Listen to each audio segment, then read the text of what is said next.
వార్తల్ని క్షణాల్లో చదివే అవకాశం ఉంటుంది. ఒక న్యూస్ పేపర్, ఒక టెలివిజన్ ఛానల్ మీ చేతుల్లో ఎప్పుడూ ఉంటాయి. మెడికవర్ హాస్పిటల్ సంబంధించి doctor Meghanath N I general physician ప్రస్తుత రోజుల్లో వైరల్ ఫీవర్ సంబంధించి ఎలాంటి ఇబ్బందులు ఎదుర్కొంటున్నారు ప్రజలు, జాయింట్ పెయిన్స్ ఎలా అధిగమించాలి, ఎలాంటి జాగ్రత్తలు తీసుకోవాలని చెప్పి డాక్టర్ గారిని అడిగి తెలుసుకుందాం.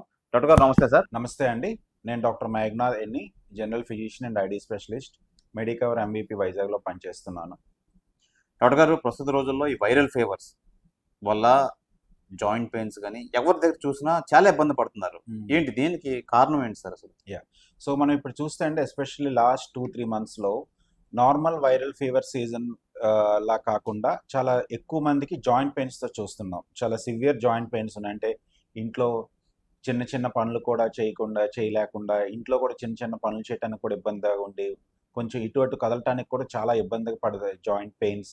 ఎస్పెషల్లీ వీళ్ళందరికీ మనం చూస్తే అండి, జాయింట్ పెయిన్స్తో పాటు వీళ్ళు కొంచెం పెక్యులర్గా ర్యాష్ కూడా వస్తుంది ఒంటి మీద.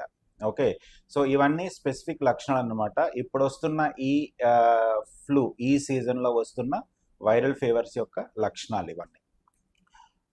డాక్టర్ గారు, ఇందులో ఈ వైరల్ ఫీవర్స్లో చికెన్ గునియా అని చెప్పి అంటున్నారు కదా, అంత పూర్వం రోజుల్లో చికెన్ గునియా అని వచ్చి చాలా ఇబ్బంది పెట్టింది. అలాంటి సిమ్టమ్స్ ఉన్న ఈ వైరల్ ఫీవర్ అంటున్నారు, ఏమంటారు సార్? సో డెఫినెట్గా ఇవన్నీ చికెన్ గునియా లక్షణాలేనండి. ఎస్పెషల్లీ మీకు చికెన్ గునియాలో మిగతా సో చికెన్ గునియా ఒక వైరస్ అండి. కోవిడ్ ఎలా వైరస్, డెంగీ ఎలా వైరస్, చికెన్ గునియా కూడా ఒక వైరస్. సో చికెన్ గునియాకి పర్టికులర్గా కొన్ని లక్షణాలు ఉంటాయి. నార్మల్ డెంగీ ఫీవర్ దానిలాగా దీనికి జ్వరం ఎక్కువ రోజులు ఉండదు, 4-5 రోజులు ఉండటం ఉండదు. జస్ట్ 1-2 days మాత్రమే ఫీవర్ ఉంటుంది. ఫీవర్ వచ్చేటప్పుడు చాలా హైగా ఫీవర్ వస్తుంది. దాంతోపాటు నేను చెప్పినట్టు టిపికల్గా ఫేస్ మీద కానీ ఒంటి మీద కానీ కొన్ని ర్యాష్ రావటం వస్తుంది.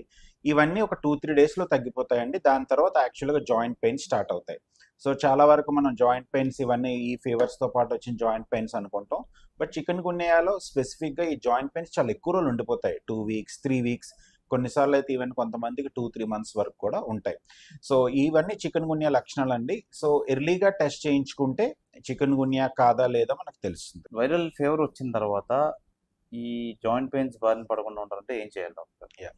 సో ఈ ఆర్థరైటిస్, ఈ జాయింట్ పెయిన్ నార్మల్గా ఏమనుకుంటాం అంటే మనం, సో వైరల్ ఫీవర్స్ వచ్చేటప్పుడు రెస్ట్లో తీసుకుంటే బెటర్ అనుకుంటాం. బట్ ఈ జాయింట్ పెయిన్స్కి మీరు అబ్జర్వ్ చేస్తే రెస్ట్లో ఉంటాయి, లేదా ఎక్కువసేపు ఒక దగ్గర అలా ఉంటే జాయింట్ పెయిన్స్ ఎక్కువ అవుతూ ఉంటాయి. సో నార్మల్గా మన అందరికీ ఏంటి అలవాటు, ఆర్థరైటిస్ అంటే పని చేస్తే ఎక్కువ అవుద్ది, సో రెస్ట్ తీసుకుంటే తగ్గుద్ది. ఈ చికెన్ గున్యాలో వచ్చే జాయింట్ పెయిన్స్ క్వైట్ రివర్స్లో ఉంటాయి. సో ఒక దగ్గర ఎక్కువసేపు కూర్చున్నా పడుకున్నా పెయిన్స్ వచ్చేస్తూ ఉంటాయి. మీరు పని చేసుకునే కొద్ది బాగుంటుంది. సో అదొక లక్షణం అండి. సో ఇవన్నీ ఇది ప్రివెంట్ చేయడానికంటూ స్పెసిఫిక్గా ఏం లక్షణాలు లేవు. ఎర్లీగా ఐడెంటిఫై చేసి సింపుల్ పెయిన్ కిల్లర్స్ అండ్ ఎక్కువ పెయిన్ కిల్లర్స్ అలాంటివి కూడా వాడకూడదు. పారాసిటమాల్ ఇలాంటి పెయిన్ కిల్లర్సే వాడాలి. Other high power pain killers కానీ షాపుల్లో కొన్ని డైక్లోఫెనాక్ ఇలాంటివన్నీ అవాయిడ్ చేయమని యూజువల్గా సజెస్ట్ చేస్తాం. ఓకే డాక్టర్ గారు, అసలు దీనికి డయాబెటిక్ ఉన్న వాళ్ళకి చాలా సివియారిటీ ఎక్కువగా ఉందని చెప్పి విన్నాం, ఏం చెప్తారు మీరు? అంటే సో యూజువల్గా 85-90% అండి chikungunya is very simple fever, self limiting fever అంటాం. సో ఫీవర్ వస్తుంది, పోతుంది, తర్వాత జాయింట్ పెయిన్స్ వచ్చేస్తాయి. బట్ దానివల్ల ఎటువంటి కాంప్లికేషన్స్ కానీ ప్రాణాపాయం కానీ ఉండదు. బట్ ఎస్, ఒక 5-10% పీపుల్లో మాత్రం ఇట్ కెన్ క్రియేట్ కాంప్లికేషన్స్. ఎలాంటి కాంప్లికేషన్స్ అంటే బ్రెయిన్ ఎఫెక్ట్ అయ్యి ఎన్కెఫలోపతి రావటం, నిమోనియాస్, లంగ్ ఇన్ఫెక్షన్స్ రావటం, కొంతమందికి అదర్ ఇన్ఫెక్షన్స్ వచ్చి కిడ్నీస్ గట్రా ఎఫెక్ట్ అవ్వటం ఇలాంటివి ఉంటాయి. బట్ అది చాలా చాలా అరుదు. ఈ మధ్య కాలంలో అయితే మేము ఎక్కువగా చికెన్ గున్యా వలన ఎక్కువ అన్ని కాంప్లికేషన్స్ అయితే చూడట్లేదు.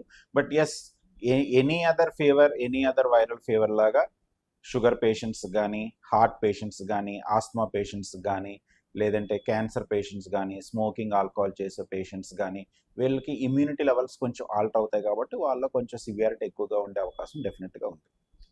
డాక్టర్ గారు, ఈ పెయిన్స్ అది ఆఫ్టర్ వైరల్ ఫీవర్ ఎన్ని రోజులు ఉండే అవకాశం ఉంది? సో ఇది సబ్జెక్టివ్ అండి, ఒక్కొక్కరికి ఒకలా ఉంది. కొంతమందికి మేము 3 నెలల వరకు పెయిన్స్తో సఫర్ అయి ఉన్న వాళ్ళు కూడా ఉన్నారు, 2-3 వారాల్లో తగ్గే వాళ్ళు కూడా ఉన్నారు. సో దీనికి ట్రీట్మెంట్ ఆప్షన్స్ వచ్చేసరికండి చాలా ట్రీట్మెంట్ ఆప్షన్స్ ఉంటాయి. సో నేను ముందు చెప్పినట్టు ఇది ఒక రకమైన వైరస్, కోవిడ్ అలాంటి వైరస్, ఇది ఒక వైరస్. సో కోవిడ్ తర్వాత మనం పోస్ట్ కోవిడ్ లక్షణాలను చాలా మందిలో చూసాం. నీరసం అవ్వటం, బ్లడ్ క్లాట్స్ ఫామ్ అవ్వటం, తర్వాత ఇలాంటి జాయింట్ పెయిన్స్ రావటం అన్ని సేమ్ దీంట్లో కూడా పోస్ట్ వైరల్. సో దీనివల్ల వచ్చే కాంప్లికేషన్స్ కొన్నిసార్లు 2-3 మంత్స్ వరకు కూడా ఉంటాయి. సో ఈ జాయింట్ పెయిన్స్కి స్పెసిఫిక్గా ట్రీట్మెంట్ ఆప్షన్స్, సో ఇనీషియల్గా ఒక 1 వీక్ 2 వీక్స్ వరకు అయితే ఓన్లీ సింపుల్ పెయిన్ కిల్లర్స్ ఇస్తామండి, పారాసిటమాల్ అలాంటివి. 2 వీక్స్ దాటి కూడా ఇంకా తగ్గకపోతే then some other immune modulating drugs ఉంటాయి, హైడ్రాక్సీ క్లోరోక్విన్ అలాంటివి ఇచ్చేస్తాం. బట్ యూజువల్గా చాలామంది ఎక్కువగా స్టిరాయిడ్స్ వాడుతూ ఉంటారండి పెయిన్స్ తగ్గటం కోసం. డెఫినెట్గా ఎక్కువ ఒక 2 వీక్స్ దాటి 3 వీక్స్ దాటి పెయిన్స్ తగ్గకపోతే స్టెరాయిడ్స్తో బాగా రెస్పాన్స్ ఉంటుంది. బట్ ఇనీషియల్గా ఒక 2 వీక్స్ బిఫోర్ మాత్రం స్టెరాయిడ్స్ అవాయిడ్ చేయమంటాం అందరికీ, ఎస్పెషల్లీ షుగర్ ఉండే పేషెంట్లకి. ఎందుకంటే స్టెరాయిడ్స్ వల్ల షుగర్ ఎక్కువ అవ్వటం, అదర్ ఇన్ఫెక్షన్స్ రావటం, అదర్ కాంప్లికేషన్స్ వచ్చే అవకాశం కూడా ఎక్కువ ఉంది. ఈ ప్రివెంటివ్ అసలు ఏ విధంగా మనం తీసుకోవచ్చు సార్? సో నేను ముందుగా చెప్పినట్టండి, పూర్తిగా రెస్ట్ అవాయిడ్ చేయకూడదు, కొంచెం రెస్ట్ తీసుకొని ఉండాలి. Simple analgesics are pain killers వాడాలి, మొబిలైజ్ అవుతూ ఉండాలి మనం ఎక్కువ. ఒక 2 వీక్స్ దాటి పెయిన్స్ తగ్గకపోతే మాత్రం సమ్ అదర్ టెస్ట్స్ ఉంటాయి, అవి చేయించుకోవాలి. ఎందుకంటే ఒక 5% ఆఫ్ ద పీపుల్కి ఇవి converts into rheumatological problems. So rheumatoid arthritis, అదే రుమటలాజికల్ ప్రాబ్లమ్స్గా ఈ వైరస్ వలన మారే అవకాశం ఉంది. సో ఒక 2 వీక్స్ దాటి ఇవన్నీ తగ్గకపోతే మాత్రం మిగతా అలాంటి టెస్ట్ నేను చేసుకొని దానికి స్పెసిఫిక్ ట్రీట్మెంట్ కొంచెం ఉంటుంది, కొన్ని గైడ్ లైన్స్ ప్రకారం అవి చేసుకుంటే మంచిది. డాక్టర్ గారు, ఇప్పుడు ప్రస్తుతం ఈ వైరల్ ఫీవర్స్ వచ్చిన కంపేర్ చేసుకుంటే చిన్నపిల్లలకి పెద్దలకి కంపేర్ చేసుకుంటే చిన్నపిల్లలకి చాలా తొందరగా తగ్గిపోయింది, చాలా తొందరగా పెయిన్స్ అవి లేకుండా వాళ్ళు రిలాక్స్ అయ్యారు. కానీ పెద్దల విషయానికి వస్తే చాలా ఎక్కువ లాంగ్ రన్ లో ఎక్కువ బాధపడ్డారు. ఏమంటారు? సో ఇదంతా మనకి చాలా అనుభవం అండి. కోవిడ్ అప్పుడు కూడా చూసుంటారు, కోవిడ్ అప్పుడు మనం కూడా చాలా విన్నాం, పిల్లలు ఆర్ ఆల్వేస్ సేఫ్ అని. ఓకే, కోవిడ్లో కూడా మీరు చూసుకుంటే పిల్లలు అంతగా ఎఫెక్ట్ అవ్వలేదు. సో పిల్లలకి somehow they have very good immunity against virus అండి.